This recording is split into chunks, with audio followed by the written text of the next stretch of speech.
So Jamie asked me to talk about a meditation in our tradition called taking and giving, or Tonglen in Tibetan.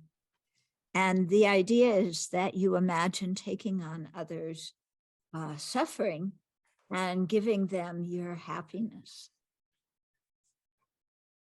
But in order to even imagine that, we have to understand why to do it and how to get beyond the obstacles that our own mind puts up. So that's what I'm going to talk about. We'll start with the obstacles. When you think of giving others your happiness, and taking on their misery, what's the biggest block to doing that in your mind? I'm not talking about physically, but just in your mind. Because our usual perspective is, if there's something good to be had, I'll take it. And if there's a problem, you can have it. That's how we usually practice giving and taking. I'll take the good stuff, you take everything else. Okay. And this is a view that's very prominent in our culture that we've been raised with. And it's a view that we also have instinctively. There's this idea that there's a real me and there's attachment to me. And we think, I am the most important person around here. So my suffering hurts more than everybody else's. My happiness is more important than everybody else's. Would you agree that those are kind of thoughts that run through your own mind? Hello? I see a couple, one hand, one nodding head. The rest of you are looking like, what is she talking about? Yeah. But think about it. We always put ourselves first. And we're told, put yourself first. Because if you don't care about yourself, nobody else will. And we usually think caring about ourselves means taking all the good stuff for ourselves. And so we want possessions, okay? We want reputation. We want to be liked and accepted and have other people talk very nicely about us behind our back. They're not supposed to criticize us or point out our mistakes. We're so attached to what people think about us. And are they approving? Are they disapproving? Am I meeting society's standards or am I not? Am I worthwhile? Am I a failure? So all these kinds of thoughts are buzzing around in our mind all day. And who's the center of all these kind of thoughts? Yeah, it's me, isn't it? Yeah, you don't worry about if everybody likes your friend. You don't worry about if your friend's hair looks good. You worry about your own hair. Okay. You think about your own family. Am I doing what mom and dad want? Are they going to be mad at me? Are they going to cut me off and I'm going to have to work to get through school? We always think about our own stuff, but other people have exactly the same things going on in their life. But we don't, their problem is kind of like, okay, if it's a friend, yeah, it's a problem, but, it's not a big deal. But what happens to me is a really big deal. More important than what happens to anybody else. So we're friends. I think we could admit this to each other, that we think like this, because it's kind of obvious. People know that about us anyway. Who are we trying to pretend? Doesn't know that we think of ourselves first, But then the thing is to look at that, that kind of self-centeredness. Does it really help us in any way? Does it help anybody in any way when we're just ruminating about what's happening to me? Okay. Because when we ruminate, one little thing happens and our mind creates a huge story about it. Okay. So, in the morning, you walk into the dining room or into the classroom, and people don't all say hello to you. Yeah. And somebody who you thought was your friend, they don't say good morning to you. They're just go on and do what they need to do. And all of a sudden we go, oh, my friends didn't say good morning to me. Are they mad at me? Did I do something that they don't like? Maybe something's wrong. Or maybe somebody else told them something bad about me, and that's why they're not saying good morning. And we can go on and think about that for a really long time. Why didn't they say good morning? And develop all these theories, oh, they not only didn't say good morning, but I saw that slight smirk on their face. Yeah. Oh, I'm in trouble. What's going on? Again and again. Okay. Then you go back to your dorm room, wherever you're living, thinking about it again and again. Oh, they didn't say good morning to me. But this other person also didn't. Oh no, all my whole group of friends, everybody's mad at me. What am I going to do? Or I don't fit in, or, this is terrible. Okay. And we get all huffed and puffed about these kind of things. And do we know why our friend didn't say good morning? We have no idea why not. Maybe they had a stomach ache. Maybe they just got a phone call and they're still thinking about what somebody else told them. Maybe they just remembered that they have to turn in an assignment that they forgot about. And so they're preoccupied. And that's why they didn't say good morning. But we don't think that. We just make everything self-referential. Do they like me? Do they not like me? Do they accept me? Don't they accept me? Okay. Do you agree? Yeah? Yeah. And then how you look? Oh my goodness. Yeah. Do I have the right color hair? Is it the right going this and that way? And, do I have the figure that looks like all the women in the magazines? And actually, you know what? Nobody looks like the models in the magazines because all those photos are airbrushed. But we go, oh, I should look like that.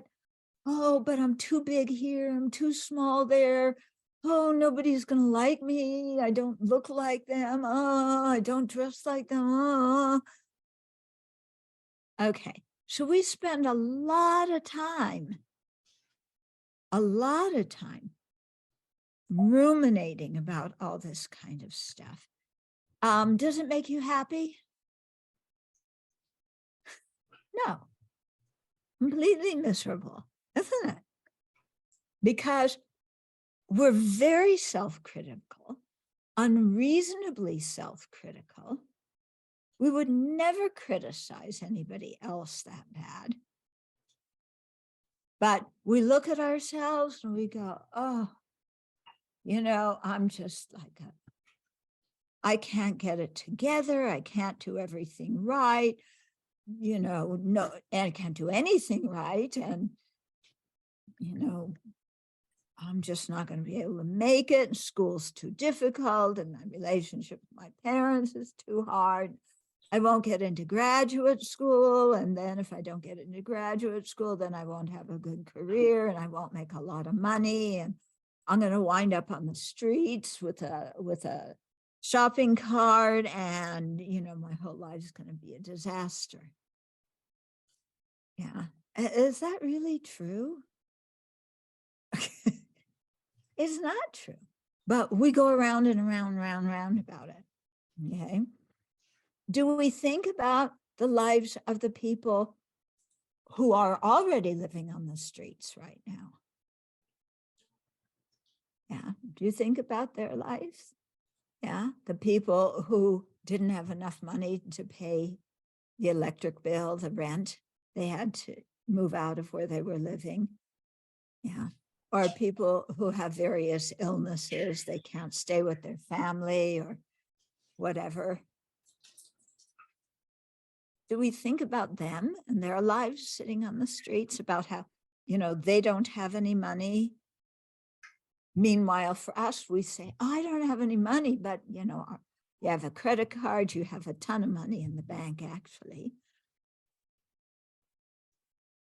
But we make such a big deal about ourselves in a way that's totally unrealistic. Yeah. It's like, believe it or not, we are not the center of the universe. There's other people here who have feelings. And the more I just go around and around about myself and all my poor quality view of myself, the more unhappy I am, and doesn't do any kind of good at all. Yeah, it doesn't benefit anybody else. It doesn't benefit me. Plus, most of it is false. Okay. When you're sitting there and you're going, oh, I don't look right. Nobody's going to like me. Is that true? Is that true that if you don't look the way you're supposed to look as a Smith, a student, that nobody's going to like you? Yeah. It's not true, is it? Yeah. When you didn't do as well on an exam as you had wanted, you say, oh, I can't do anything right. Is that true? You can't do anything right, really? You can make a cup of tea.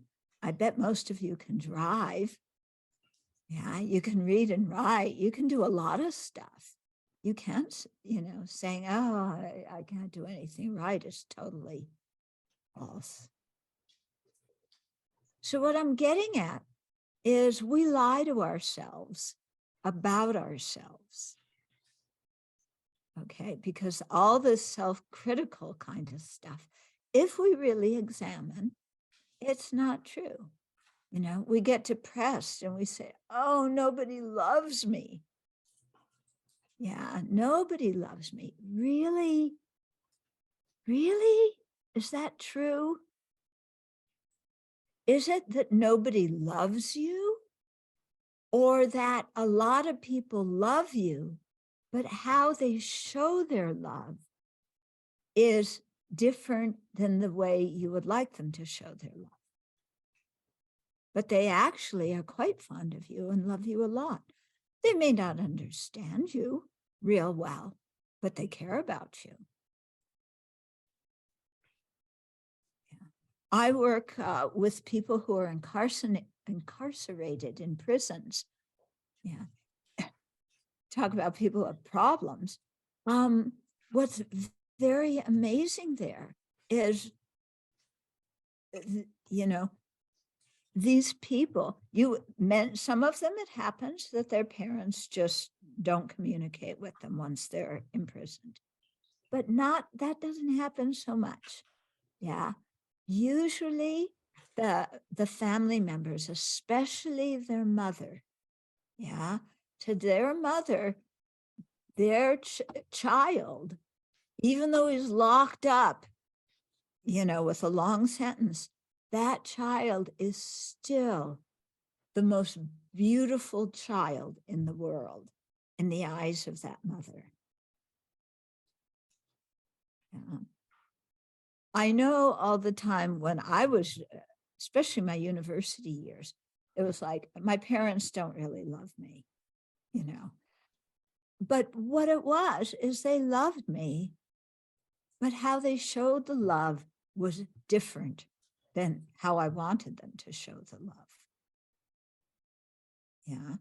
My parents grew up in a totally different generation with different things going on in society. So the things they thought were important were different than the things I thought were important. Yeah, not only because I'm a different person, but the country where we're living in is totally different now than when my folks grew up. Yeah. So for them, one thing's important. For me, something else is important. They still love me. Yeah. So to really begin to see that how we relate to ourselves with all this self-criticism is it really locks us inside of ourselves. Yeah. We become very, very tight inside, very depressed inside, and none of it is true. Really. Yeah. You might say, oh, she's just really saying that, but she doesn't know who I really am. And I am blah, blah, blah, blah. Oh, this horrible thing. No. Yeah. We all have, from a Buddhist viewpoint, we all have what's called the Buddha nature. You know, we have a lot of potential to do a lot of different things. Yeah. We have the seeds, the potential to do many things. And we have to water those seeds. We have to nourish those seeds instead of hammering at ourselves, telling ourselves we're not worthwhile. Okay. And just another example to show how we put undue emphasis on ourselves. Okay. So Damcha is here. She's the person who interfaced with Jamie to make all of this happen. If somebody walks in the room and looks at Damcha and says, you know, we were working on this project together and I really trusted you to do this and that, and you completely let me down. And, you know, what kind of friend are you acting that way? Really trashes her. Yeah. And she's very upset. Yeah. She's my friend. I would say, Damcha, look, that person's just venting. Yeah. What they say, you examine it. If you slipped up, you own it. If you didn't slip up, just realize that person's in a bad mood. They're venting. Don't, you know, chill out. Don't get upset about it. I would say to her. Okay. But if the same person walked in the room and said that same thing, but looked at me instead of looking at her and said, Chudran, we were working together and I trusted you to do this part on the project and you completely flaked out and let me down. What's going on here? You know, if somebody talked like that to me, it's like, this is national catastrophe. Yeah. War in Ukraine doesn't matter. School shootings, little kids getting killed, doesn't matter. Somebody criticized me. That is what is most important in the universe today. And I get all bent out of shape. Okay. Is that realistic? When you look at it that way, is that a realistic way to react when somebody gives you, you know, says that kind of thing to you? It's not. We're just like blowing it up. Really, and it seems like, yeah, biggest disaster in the whole universe. And it's not. Okay. Somebody criticizes us. If I look, if what they said is true, then I own it. I don't deny it. I don't justify it and rationalize it. I say, I'm sorry, you're right. I need to, you know, get on top of this. If what they say is not correct, it's because they don't have the right information. So you might have to give them the right information and give them some time to, you know, give them some time to chill out. But there's no reason to get so upset about it. It's like, okay, if somebody tells you you have a big nose, yeah, are you going to go around like this and say, no, I don't have a big nose. What you're saying about me is false. Don't criticize my big nose. And you're going around like this all day. Yeah. I mean, I have a big nose. Everybody knows I have a big nose. Everybody sees it. If somebody points out a fault that I have, it's like saying you have a big nose. Everybody knows it. What am I going to do? Say, no, I don't have that fault. You're exaggerating. Don't pick on me. No, I have a big nose. Okay. Yeah. What to do? If people don't like me because of my big nose, that is definitely their problem. Okay. Really. And I'm not sure I want friends who judge people based on the size of their nose anyway. Yeah. Are those the kind of friends that I want to have? No, not really. Okay.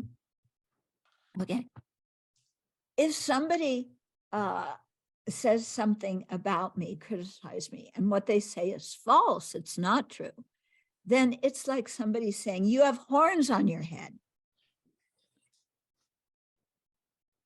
Nope, I checked, no horns. What you're accusing me of didn't happen, or the explanation is something else. Again, no reason to get angry and upset. What they said isn't true. Why get angry and upset?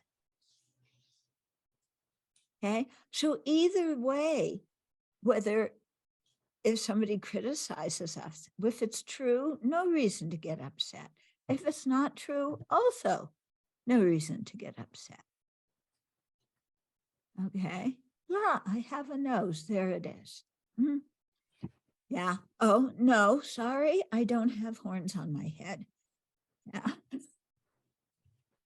Okay. So what I'm getting at is we need to learn how to evaluate ourselves in a more accurate way and realize that we are one among many. Yeah. In terms of human beings, there's now like 8 billion human beings on this planet. Yeah. We believe in democracy, right?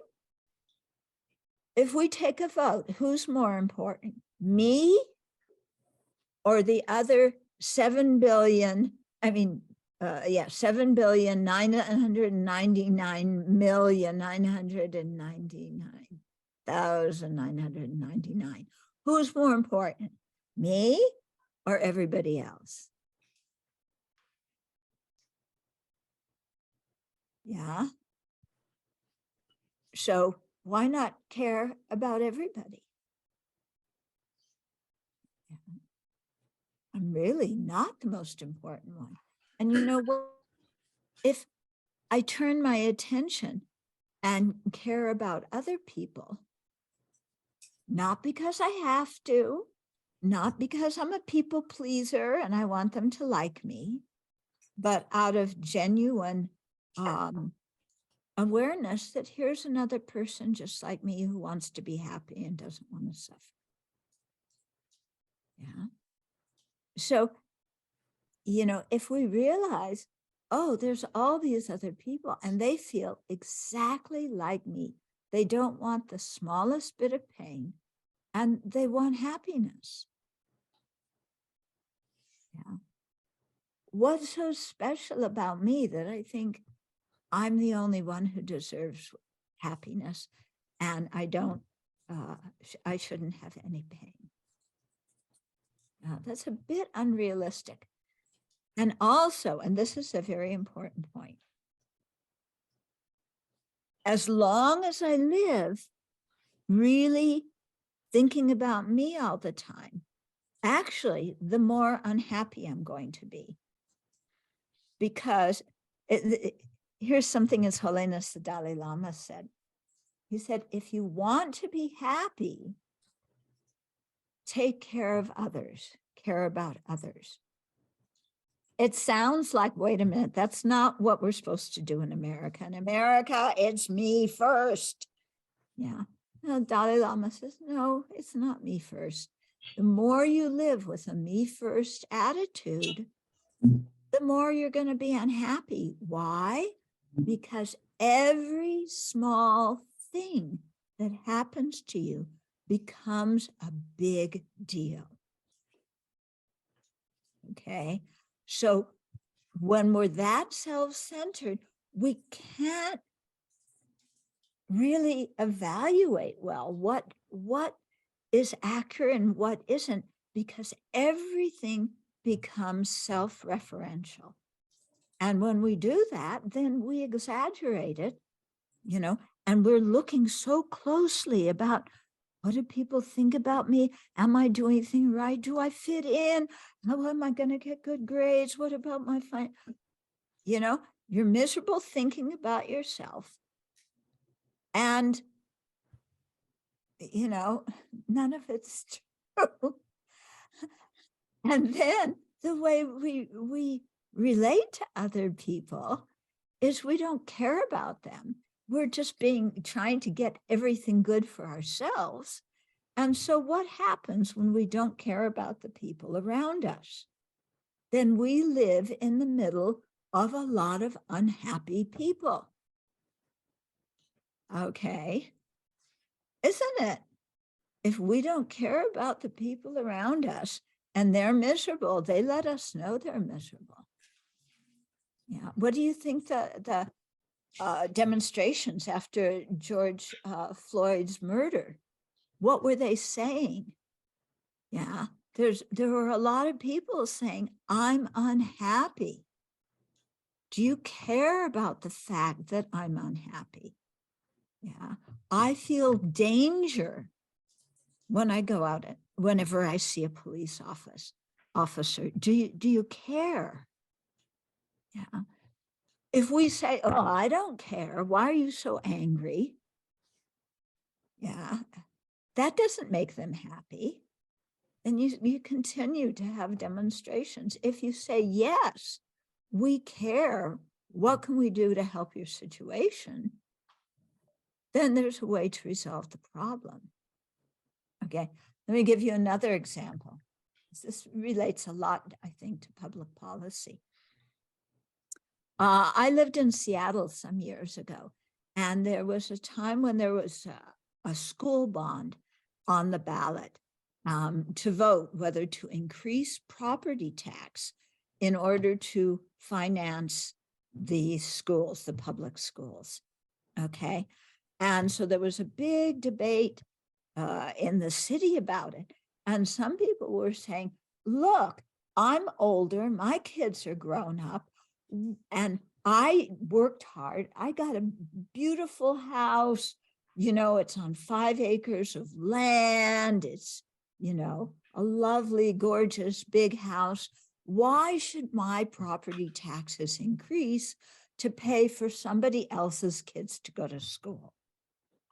They say, that's not fair. People should pay the other people should pay for their kids to go to school. I shouldn't pay for it. Yeah. But, okay, if the school doesn't have enough money and there's no after school activities for children, what do kids do?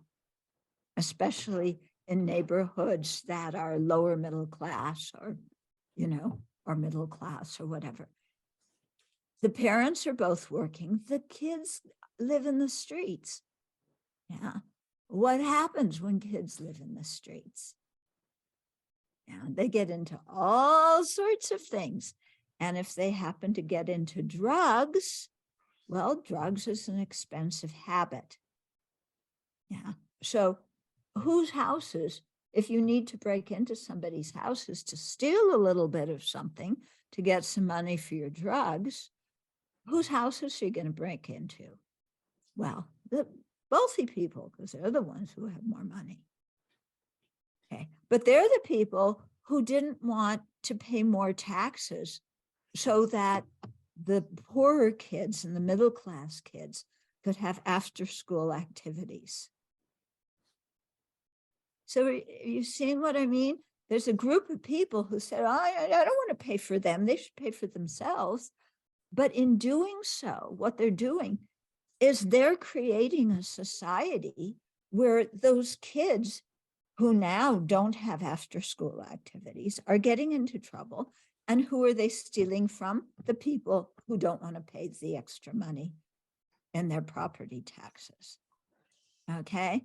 So for me, that's such a good example when His Holiness said, if you care about your own happiness, take care of other people, because otherwise you live in the middle of, around a lot of unhappy people. So you can see this in your family. You can see this with your colleagues and people in your cohort at school. You can see this, in mass, in all of society. When we don't care about others, then it creates this horrible ambience. And this is what's happening in the country right now. And it's happened before, this isn't the first time, but it's really being accentuated now. So that everybody now has the identity of being a victim. Okay. Everybody is persecuted now. Yeah. Right or not? Everybody is oppressed. This is what a lot of politicians are telling us. That even the people in power, the poor former president, look how many people are treating him unfairly. Yeah. He has how many billions of dollars? But he's a martyr that people, are chasing after him because it's a witch hunt. Witch hunt. Really? Yeah. Or you can see with him, that's the way of making you feel like that. Because you just care about yourself and not looking at what I'm living in a world. There's not only 8 billion human beings, but think about all the animals and the fish and the insects. There's so many living beings here. Why do I, as one person, think that I'm the most important one? Yeah.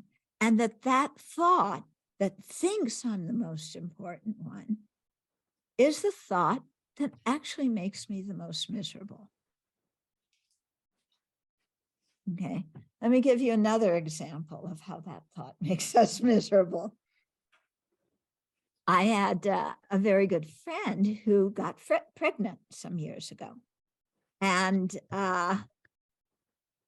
she lives in Washington State. She was gonna go to some other state to see her sister. And, just pay her sister a visit before she had the baby. So my friend was saying to me, my sister, when I get off that plane, she's going to say hello. And then she's going to look at me and she's going to say, you've put on some weight. My sister is always talking to me about my weight and my looks. And I know that's going to be the first thing she says when I get off the plane.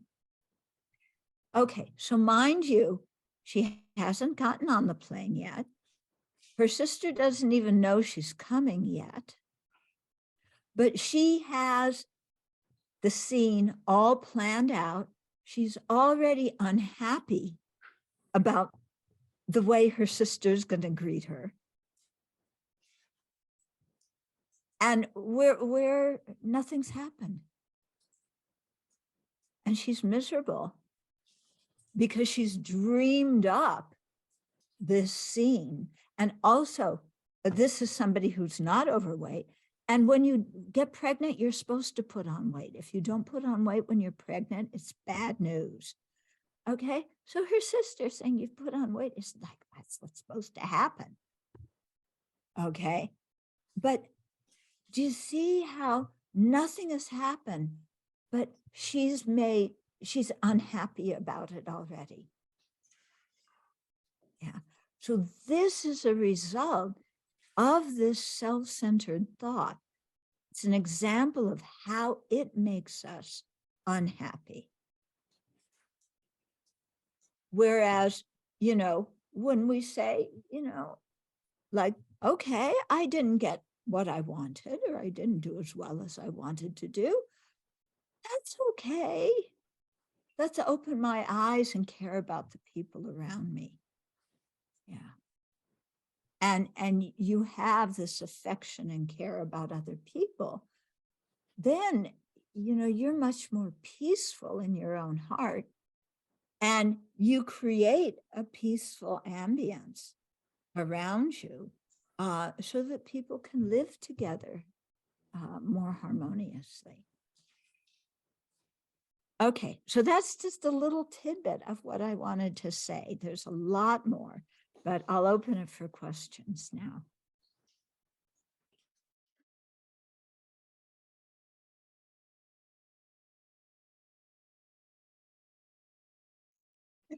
I think you know the answer to that question.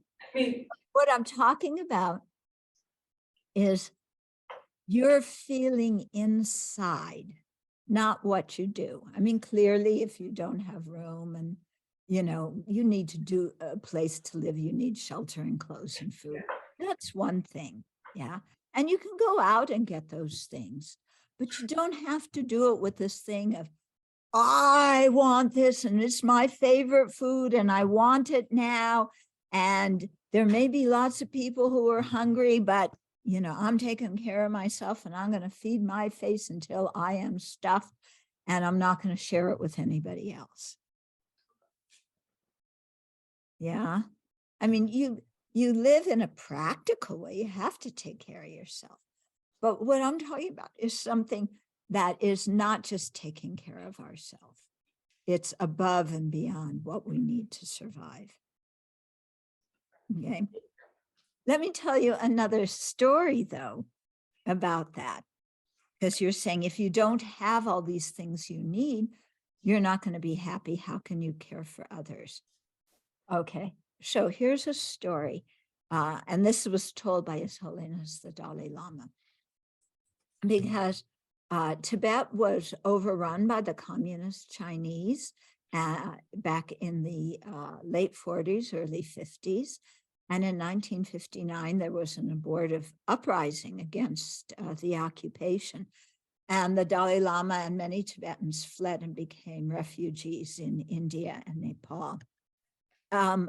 But after that big flood of people came out, China closed the borders, and they arrested a lot of people. And so people who were monks and nuns got thrown in prison because they didn't have the right politics, okay?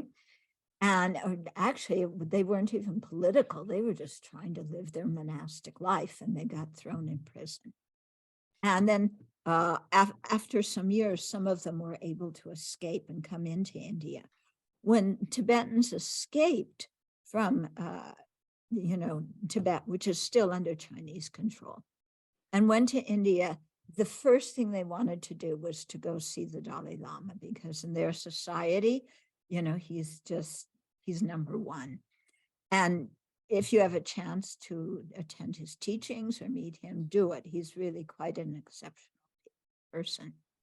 Anyway, His Holiness Dalai Lama is telling a story about one of these monks who, fled, who was able to escape from Tibet. He had been incarcerated for many years, and he went to see Dalai Lama, and His Holiness asked him, what were you most afraid of during all those years that you were incarcerated? Because the monk had been beaten. They had used electric prods, to torture them. It was horrible, the situation in the prisons. So he said, what was the thing that you were most terrified of? The monk replied, the thing I was most afraid of was losing my compassion for the prison guards.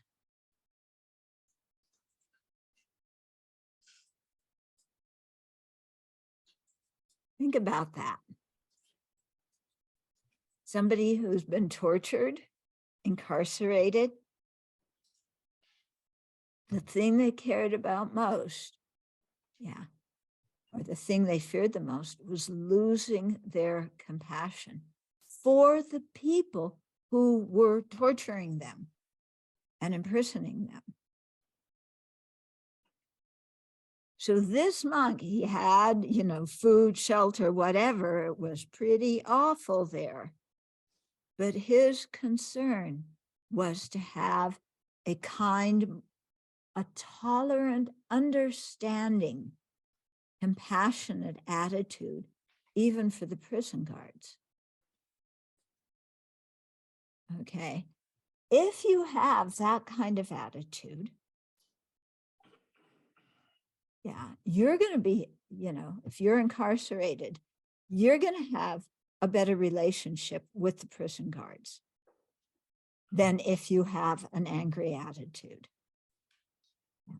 And I think what this monk realized is that most of the prison guards were probably soldiers from the People's Liberation Army, the PLA, and they were probably young men from rural villages that were impoverished, and they joined the army in order to earn some money to give back to their parents who were poor. So it isn't like the people in, the prison guards are people who are inherently evil.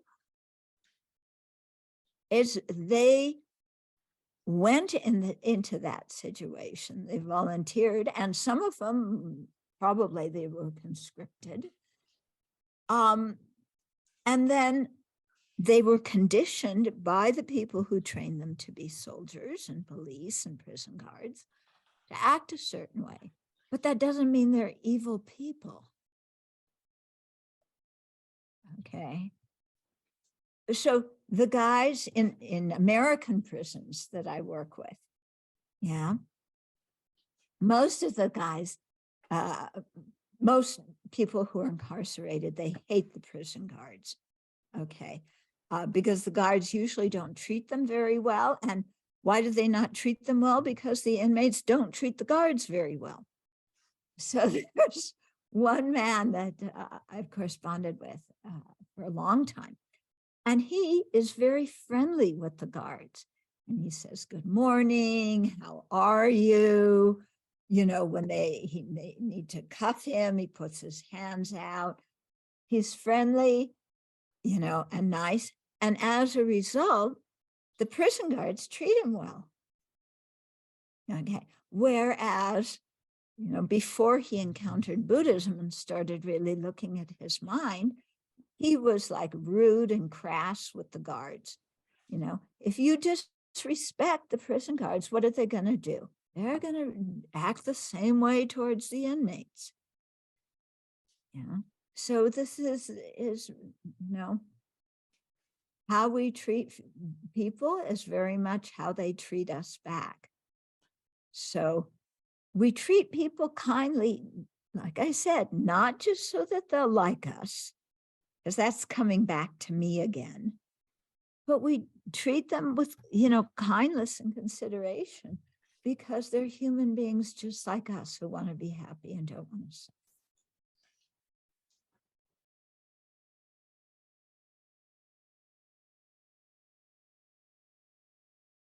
Okay, so again, sometimes, like I know for myself, if I know I'm going to meet a person today who we've had a difficult relationship in the past, then I think, okay, when I meet them, I'm going to be pleasant to them. Why not? And if they say something a little bit rude to me, I'm not going to make a big deal about it. So that way, I just anticipate it. But I say they may or may not look this way. I'm not convinced, or say that, but I'm not convinced they are. I'm just saying if that happens, and I practice, I practice in my own mind, creating a tolerant idea, a thought, reacting to it where I don't make such a big deal about it. Yeah. And I realize, okay, something's happening with that person. That's okay. Yeah. My response is to be kind, to be understanding. Yeah. This doesn't mean that I do everything everybody wants. Doesn't mean I let people take advantage of me. It's just, I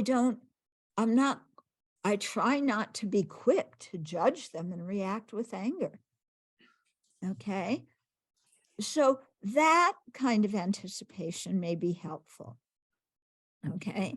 If you're going to talk to your parents about something that they're not going to like very much, you kind of think about it beforehand. How can I say this in a way that they'll understand it? Yeah. How can I say this in a way that isn't going to push their buttons? So that kind of thinking about in advance is very helpful. What my friend was doing wasn't that. It was creative writing 101 of a horror story starring me, and that's totally useless. Yeah. If she had thought to herself, my sister may comment about my weight and she thought, so what? Yeah, I'm pregnant. Of course I'm gaining weight, and left it like that. Then her sister may or may not say that when she got off the plane. But if her sister did say that, she's already prepared her mind to not make a big deal about it. And so that's very helpful.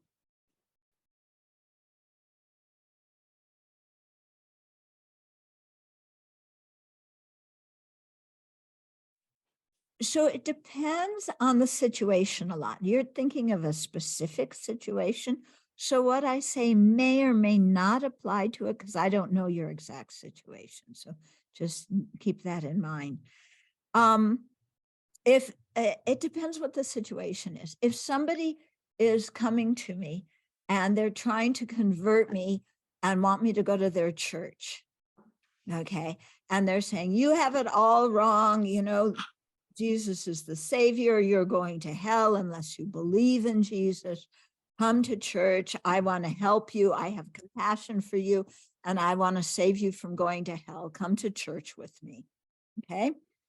So if somebody says that to me, I feel like they have incorrect information. I don't think I'm going to hell because I don't accept Jesus, and this situation has happened to me many times. It usually happens on long flights when I'm sitting next to someone. So it gets heavy. In that kind of situation, yeah, if I think that somebody is holding on to their own views like this, as I find that some people do about religion, then I'm not going to correct their information because they're not open to it. They're not open to hearing other ideas. What I'll say is, and this is what I do when people have come to the door, I say, I'm a Buddhist. I live by the same values you do, not killing, not stealing, speaking truthfully and honestly, forgiving people. I try and live by those same values. And I think those values are good for all of us. You follow those values in your religion. That's wonderful. Please continue to live a virtuous life. I will do the same. Thank you very much. End conversation. Yeah.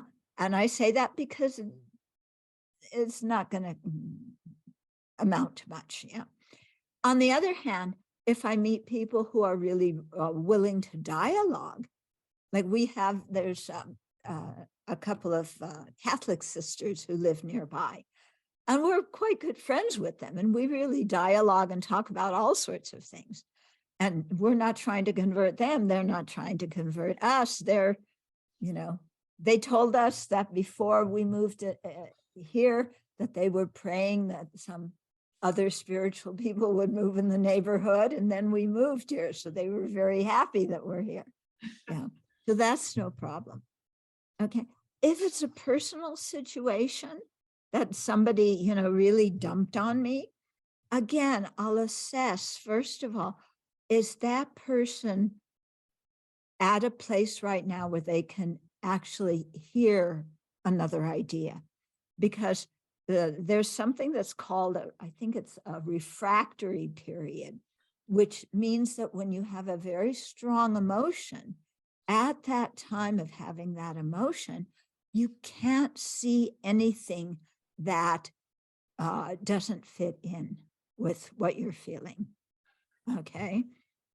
So if I'm talking to somebody who is totally irate, really angry, they're saying something to me about my behavior or what else, they don't have the correct information. At that particular moment, I'm not going to correct their information because they can't hear it. What I'm going to do is listen to them and kind of repeat back in my own words what I hear them saying. Oh, you seem really upset because you believe that I did this, or you feel really left out because I did do X, Y, and Z. And so try and pay more attention to what they're thinking, what they're feeling, what their needs are. And then that helps them calm down. Then when a person is calmed down, and it may take some time, or it may happen in, after a few more days or a week or whatever, then go to somebody and say, what then had, there's a little bit of backstory that I think it might be helpful to give you that might ease, the upset that you had about the situation, and talk to them at that time. Yeah. But you see, when people get into arguments, this is what's happening. Both of them are just in the middle of a very strong negative emotion, and they can't hear each other. Yeah. It's very interesting. And I do this sometimes, is I'll stop, because especially here at the Abbey, if you're ever the director or of something, one of your criteria is everybody blames you for what goes wrong and, finds fault in what you're doing. That's that's what you get for being in a position of responsibility. But, when that happens, and I've had people get really mad, and maybe not so much at me, maybe at somebody else, but they're just like really strong emotion. And I'll try, and they'll say, what do I do or whatever? I'll try and give some advice. And then if I say afterwards, can you kind of repeat back to me what I just said? They can't. They can't, because they had such strong emotion at that point, they couldn't hear anything. Yeah. I have a friend who thought she was suffering from migraine headaches. She went to a doctor. Yeah. The doctor said, from the symptoms you're telling me, I don't think these are migraine headaches. I think that they're stress headaches. She totally shut down. She said, for years, people have telling me I have migraines. I'm sure I have migraines. This is definitely migraines. It is not stress. This is what she's thinking. It's not stress headaches. And she was like so upset with the doctor for saying this, that everything he said afterward about things that she could do to alleviate the headaches when I talked to her later after she came back, she couldn't remember any of what the doctor said. Yeah, because she had been so stuck in her emotion at that point. Okay. So at that point, you really, so when I talked to her, she was still really mad. So I tried to talk and say, oh, you were really upset because you had one idea and he didn't agree with your idea. And, and we talked a lot about her feelings after that. Then it was very interesting. Then she made a comment. She said, I tuned him out. Yeah. And I was like, oh, yeah. I shut out. I shut down. Yeah. So it was very interesting. But it's a good example of how people can't hear.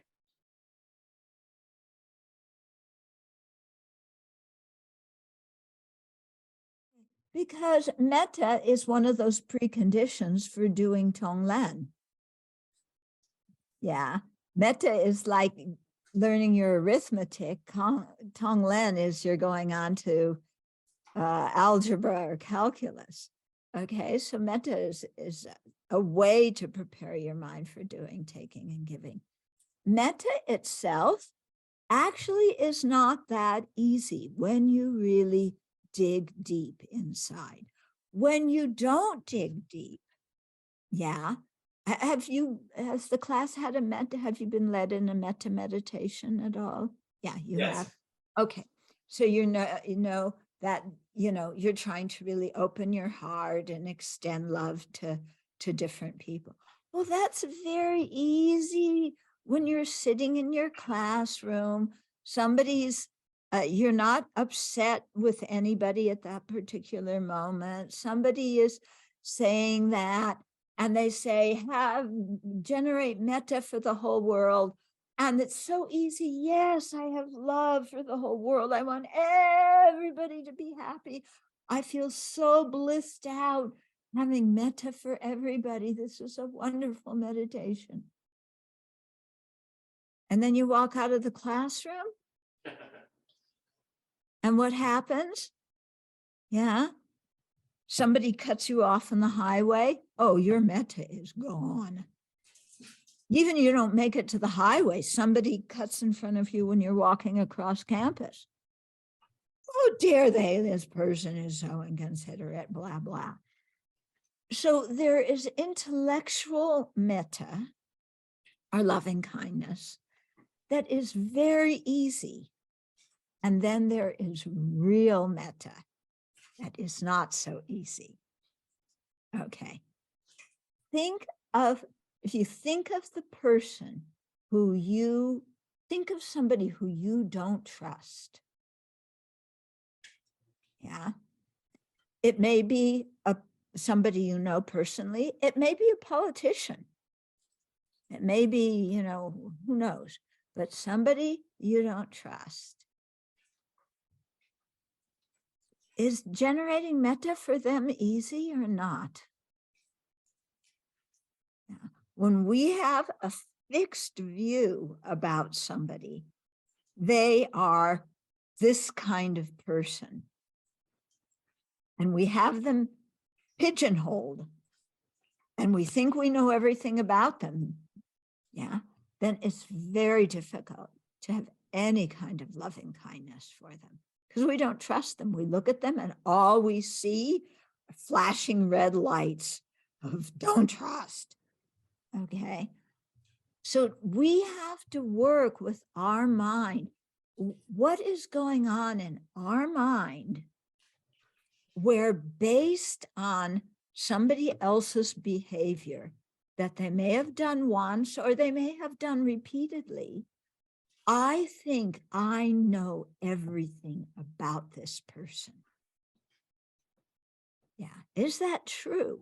Based on somebody's behavior for some period of time, if you totaled up the number of hours that person has been alive and how many hours they have spent doing the thing that you think is awful. Yeah. But we know everything about them based on that short amount of time. Maybe we're exaggerating. Maybe we're not seeing things realistically. Yeah. So it's good to have that idea. Maybe I'm not realistic. Like the guys again that I relate to, the one I was telling you about before, who actually who's not kind to the guards.